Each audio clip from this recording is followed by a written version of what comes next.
Boa noite, irmãos. Saúde a todos com a graça e paz do Senhor Jesus. Hoje vamos finalizar a igreja de Pérgamo a partir do versículo 14, ainda do capítulo 2. Então vamos lá. Mas tenho algumas coisas contra ti, porque tens aí os que seguem a doutrina de Balaão, que ensinou Balaque a lançar tropeços diante dos filhos de Israel, para comerem coisas sacrificadas aos ídolos e para cometerem fornicação. Então Balaão era um profeta, ele foi mandado para aquela terra, né, para Deus julgar as pessoas dali que praticavam mal, fazer guerra, acabar com eles e assumir as terras. Então Balaque vai até Balaão e disse para ele amaldiçoar aquelas pessoas diante de Deus, e Deus os amaldiçoaria. Só que Deus não deixava. E esse rei foi ficando ali mais e mais irritado, né, já oferecendo dinheiro, poder, mas depois Balaão é recompensado pelo conselho que ele deu, já que ele não conseguia.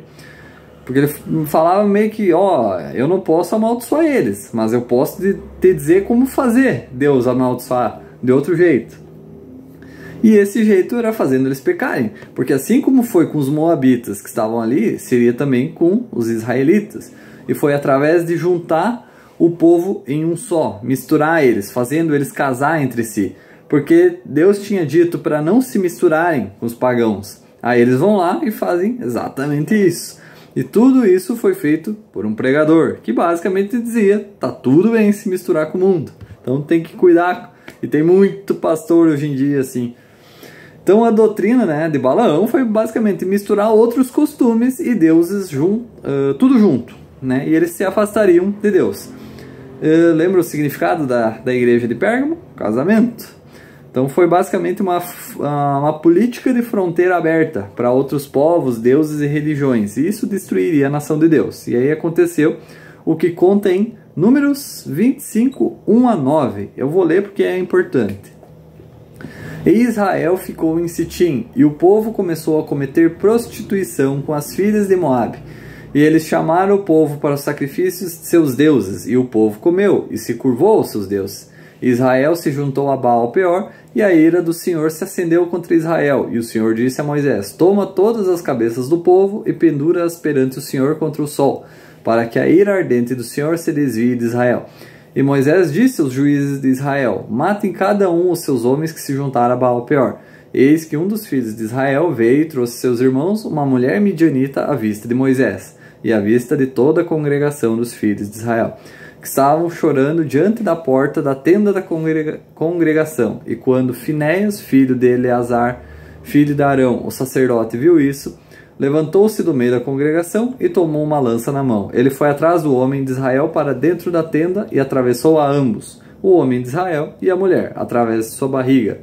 Assim a praga foi interrompida dos filhos de Israel, e os que morreram na praga foram 24 mil. Então 24 mil pessoas morreram por causa de fornicação, de orgias, que era como eles adoravam seus falsos deuses. E porque antigamente se via isso como algo que não era aceito, né? Permitido de jeito nenhum, e hoje praticamente normal.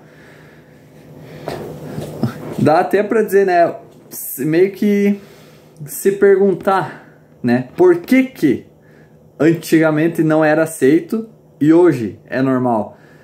Basicamente por causa disso que a gente viu agora, mistura de crenças, de deuses, de religiões, isso destrói a fé em Deus, destrói o povo, a nação de Deus. Por isso que a Bíblia é bem clara, se você é cristão, case com uma mulher cristã, não de fora, caso contrário, você vai ceder ao mundo. Mesma coisa, mulher cristã, não case com o marido do mundo. 2 Coríntios 6,14, não vos prendais a um jugo desigual com os incrédulos, porque que sociedade tem a justiça com a injustiça, e que comunhão tem a luz com as trevas, e que concórdia entre Cristo e Belial, ou que parte tem o fiel com o infiel, né? Então quer casar com aquela pessoa e ela não é cristã, então converta ela antes disso.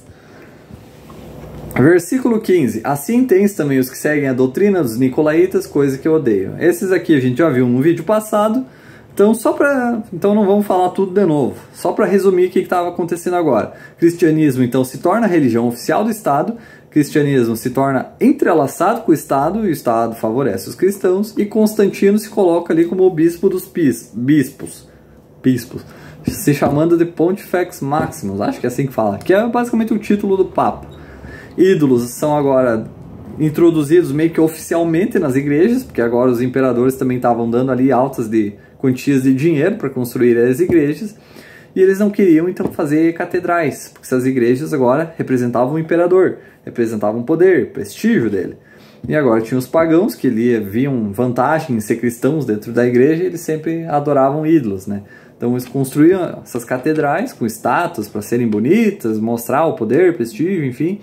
E as novas pessoas vêm ali, tudo que elas veem são estátuas, e assim vai voltando toda aquela idolatria. E tudo se encaixa ao próximo período da igreja, que é onde acontece a ascensão da igreja católica. Na próxima igreja a gente vai ver. Versículo 16. Arrependa-se, ou eu então virei a ti rapidamente e pelejarei contra eles com a espada da minha boca. Então a gente já viu que a espada é a palavra de Deus, e ele diz que se eles não lutassem contra aquilo, né, ele próprio ele lutaria contra eles, lutará com a palavra, e ele e a verdadeira igreja usam para lutar contra a corrupção, contra as falsas doutrinas, né, a palavra, a verdade. Muitas vezes tem pastor que conta sobre pessoa que vem e diz: para de falar algo assim, por que não prega sobre amor? Se é feito em nome do amor, pode. Só que a Bíblia é construída em verdade, e a verdade dói para as pessoas, até para a gente incomoda, só que a gente tem a obediência de mudar, né? E às vezes as coisas são construídas em cima de tradição e não da palavra, e aí causa conflitos, porque elas não querem aceitar o que as escrituras dizem, né, por causa da tradição. Tanto que o grito de guerra da igreja protestante é meio que o sola escritura, que é, né, somente pelas escrituras. Então não importa o que a gente pensa, não importa o que a palavra diz. E às vezes as pessoas pensam demais na tradição e esquecem a palavra. O católico basicamente coloca a doutrina acima da palavra e diz que é parelho, mas não é. Se tu vai conversar, vai discutir com os caras, é tudo doutrina. Não pede para mostrar um versículo, não mostram nada. E quando mostram é tudo distorcido. E se lembrarem da teoria da tripla aplicação das igrejas, no final da tribulação é onde Jesus usa a espada de sua boca, não antes. E versículo 17. Quem tem ouvidos, ouça o que o Espírito diz às igrejas. Ao que vencer, darei de comer do maná escondido e lhe darei uma pedra branca. E na pedra, um novo nome escrito que ninguém conhece, exceto aquele que o recebe. Esse versículo aqui é basicamente um evangelho da tribulação, né?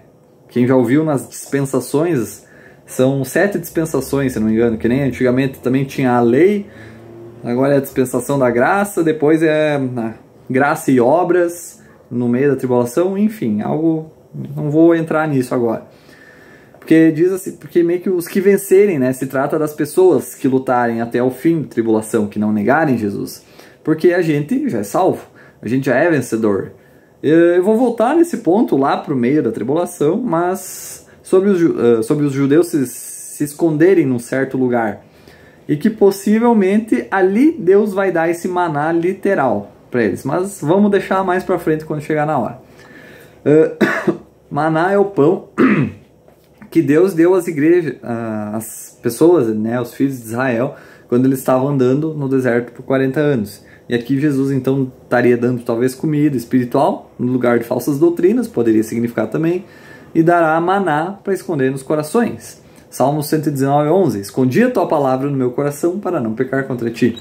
Então ele vai dar a palavra verdadeira para a gente esconder nos corações e nos fortalecer. E a pedra branca simboliza a aceitação. No antigo sistema judicial, o júri votava usando uma pedra branca para declarar inocente e uma preta para culpado. Então Jesus vai dar uma pedra branca para todo aquele que vencer, que não aceitar a marca, né, que morrer como mártir, e vai dar um novo nome junto. Se vai ser só para as pessoas da tribulação que vão receber esse novo nome ou para todo mundo, não dá para saber. A importância de um nome é que ele vai descrever a tua personalidade. Então seja fiel para receber um nome agradável. E finalizamos aqui mais uma igreja. Deus abençoe a todos, pessoal. Até a próxima.